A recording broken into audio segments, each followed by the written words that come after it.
कभी कभी कहानी की सबसे खतरनाक शुरुआत वहां से होती है जहां दिल किसी ऐसे इंसान के लिए धड़कने लगे जो हर बार आपको तोड़ता भी वही हो। और बद्दू की जिंदगी भी अब ठीक उसी मोड़ पर आ खड़ी हुई है जहां इज्जत, अहंकार और मोहब्बत तीनों आमने सामने खड़े हैं।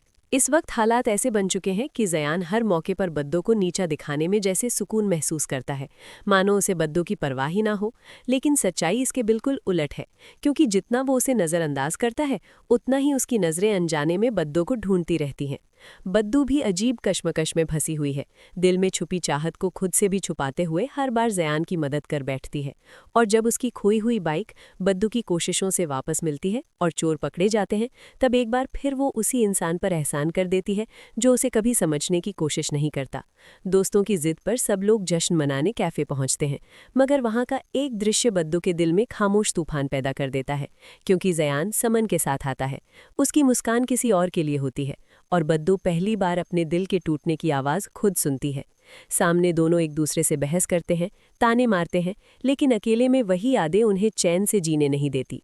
इसी बीच रूहेल की एंट्री कहानी का रुख बदल देती है, जो बद्दू से नरमी से पेश आता है, उसकी इज्जत करता है और धीरे धीरे उसके करीब आने लगता है। और यही बात जयान के अंदर छुपी जलन को आग बना देती है। उसे एहसास होने लगता है कि बद्दू सिर्फ उसकी आदत नहीं, बल्कि उसकी कमजोरी बन चुकी है। दूसरी तरफ शिबा और सल्लू की मज़ेदार नोकझोंक माहौल को हल्का करती है, लेकिन जब एक छोटी सी शरारत बड़ी शर्मिंदगी में बदल जाती है तो सबको एहसास होता है कि हंसी और रिश्तों के बीच की दूरी बहुत कम होती है। अब कहानी उस मोड़ पर पहुंच चुकी है जहां दिल फैसला चाहता है, क्या जयान अपने घमंड को छोड़कर बद्दू का साथ चुनेगा या रूहेल की सच्ची मोहब्बत बद्दू की किस्मत बन जाएगी। क्योंकि जिंदगी का सबसे कड़वा सच यही है कि अक्सर हम उस इंसान की कद्र तब करते हैं जब वो हमें छोड़ने के करीब पहुंच जाता है।